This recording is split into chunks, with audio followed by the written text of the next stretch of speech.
Hello friends, આજના આ વિડીયોમાં આપણે યુનિટ 7 કચ્છ એન્ડ દેવયાનીની ફર્સ્ટ શોર્ટ નોટ સમજવાના છીએ. આ લેસનમાં આપણે બે શોર્ટ નોટ સમજીશું. એક છે કચ્છ અને the second one is Devayani. તો ચાલો let's start the short note. The name of the short note is Kacha. Now Kacha કોણ હતો? તે BRI બ્રી, HAS હસ, PATI પતિ, બૃહસ્પતિનો પુત્ર હતો. પુત્ર એટલે SON સન. આપણે હતોનો ઉપયોગ કર્યો છે જે ભૂતકાળ દર્શાવે છે. So for that we will use was. તો ચાલો let's form the sentence. Our first sentence will be Kutch was the son of Brihaspati. Kutch બૃહસ્પતિનો દીકરો હતો. હવે તે દેખાવે કેવો હતો? તો તે યંગ હતો એટલે કે યુવાન હતો, સ્માર્ટ હતો એટલે કે ચતુર હતો અને હેન્ડસમ હતો એટલે કે દેખાવડો હતો. તો our second sentence will be he was young, smart and handsome. તે યુવાન, ચતુર અને દેખાવડો હતો. હવે શુક્રાચાર્ય પાસે એને કેમ મોકલવામાં આવ્યો હતો? તો વી નો કે સંજીવની વિદ્યા શીખવા માટે, રાઈટ? શીખવું એટલે લર્ન કરવું, મોકલવું એટલે SENT સેન્ટ. તો our sentence will be he was sent to Shukracharya to learn the સંજીવની વિદ્યા. તેને સંજીવની વિદ્યા શીખવા માટે મોકલ્યો હતો. હવે તેને જ્યારે શીખવા એટલે કે ભણવા મોકલ્યો તો તે એ વખતની સ્કૂલ એટલે કે આશ્રમમાં રહેતો હતો, રાઈટ? તો હી લીવ્ડ ઇન શુક્રાચાર્યસ આશ્રમ. તે શુક્રાચાર્યના આશ્રમમાં રહેતો હતો. હવે તેણે એટલી નિષ્ઠાપૂર્વક તેના ગુરુ શુક્રાચાર્યની સેવા કરી કે તેણે પોતાની સેવા વડે શુક્રાચાર્યનું હૃદય જીતી લીધું. જીતવું એટલે WON.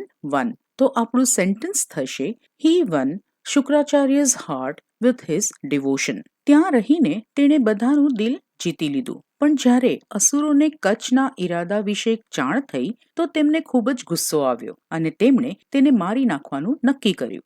જ્યારે એટલે વેન, ફાઉન્ડ આઉટ એટલે જાણ થવી, મારી નાખવું એટલે ટુ કિલ, નક્કી કરવું એટલે ડિસાઇડ કરવું. તો આપણું સેન્ટેન્સ થશે when the asurs found out about Kutch, they decided to kill him.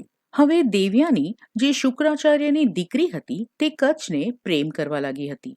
એટલે જ્યારે જ્યારે અસુર કચ્છને મારી નાખતા ત્યારે દેવયાની તેના પિતા શુક્રાચાર્યને કહીને સંજીવની વિદ્યાના મદદથી તેને જીવિત કરાવી દેતી હતી. whenever એટલે જ્યારે, they એટલે અહીં અસુર. તો આપણું સેન્ટેન્સ થશે whenever they killed Kutch, Devyani saved him with the help of her father. હવે કચ્છ તો સંજીવની મંત્ર શીખી ગયો હતો. ત્રીજી વાર જ્યારે તેને જીવિત કરવામાં આવ્યો ત્યારે શુક્રાચાર્ય તેને ગળી ગયા હતા. દેવયાનીના કહેવાથી તેમણે સંજીવની મંત્ર બોલ્યા અને ફરીથી કચ્છ શુક્રાચાર્યનું પેટ ફાડીને જીવિત બહાર આવ્યો. તો આપણું સેન્ટેન્સ થશે when he was saved for the third time, he came out of શુક્રાચાર્ય's stomach. હવે શુક્રાચાર્યનું પેટ ફાડીને જ્યારે કચ્છ જીવિત બહાર આવ્યો તો શુક્રાચાર્ય તો મૃત્યુ પામ્યા, પણ કચ્છે તો સંજીવની વિદ્યા શીખી લીધી હતી. એટલે તેણે પોતાના ગુરુને જીવિત કરવા માટે સંજીવની મંત્રનો ઉપયોગ કર્યો. તો આપણું સેન્ટેન્સ થશે then he used the magic mantra to save Shukracharya.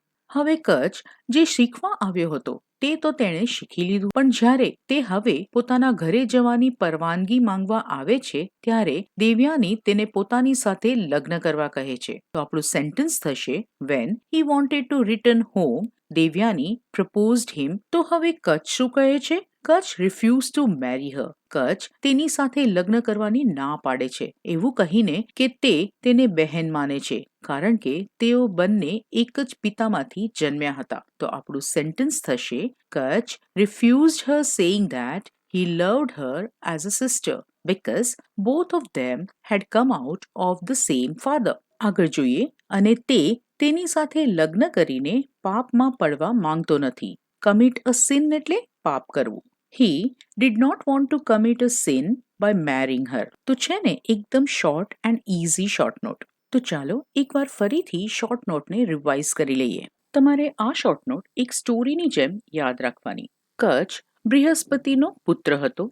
તે યુવાન, ચતુર અને દેખાવડો હતો. તેને સંજીવની વિદ્યા શીખવા માટે મોકલ્યો હતો. તે શુક્રાચાર્યના આશ્રમમાં રહેતો હતો. તેણે નિષ્ઠાપૂર્વક પોતાના ગુરુની સેવા કરી તેમનું હૃદય જીતી લીધું. પણ જ્યારે અસુરોને કચ્છના ઈરાદા વિશે જાણ થઈ તો તેમને ખૂબ જ ગુસ્સો આવ્યો અને તેમણે તેને મારી નાખવાનું નક્કી કર્યું. હવે જ્યારે અસુરો કચ્છને મારી નાખતા ત્યારે દેવયાની તેના પિતા શુક્રાચાર્યને કહીને સંજીવની વિદ્યાના મદદથી તેને જીવિત કરાવી દેતી હતી. ત્રીજી વાર જ્યારે તેને જીવિત કરવામાં આવ્યો ત્યારે તે શુક્રાચાર્યનું પેટ ફાડીને જીવિત બહાર આવ્યો અને બહાર આવ્યા પછી તેણે સંજીવની વિદ્યાનો ઉપયોગ કરી શુક્રાચાર્યને ફરી જીવિત કર્યા. હવે જ્યારે તે પોતાના ઘરે જવાની પરવાનગી માંગવા આવે છે ત્યારે દેવયાની તેને પોતાની સાથે લગ્ન કરવા કહે છે. કચ્છ તેની સાથે લગ્ન કરવાની એવું કહીને ના પાડે છે કે તે તેને બહેન માને છે કારણ કે તેઓ બંને એક જ પિતામાંથી જન્મ્યા હતા અને તે તેની સાથે લગ્ન કરીને પાપમાં પડવા માંગતો નથી. હવે આ વાર્તા પર translate the sentence in English. Kach was the son of Brihaspati. He was young, smart, and handsome. He was sent to Shukracharya to learn the Sanjeevani Vidya. He lived in Shukracharya's ashram. He won Shukracharya's heart with his devotion. When the Asurs found out about Kach, they decided to kill him. Whenever they killed Kach, Devyani saved him with the help of her father. When he was saved for the third time, he came out of Shukracharya's stomach. Then he used the magic mantra to save Shukracharya. When he wanted to return home, Devyani proposed him. Kach refused her, saying that he loved her as a sister because both of them had come out of the same father and he did not want to commit a sin by marrying her. With this, we have come to an end of this short note. Thank you.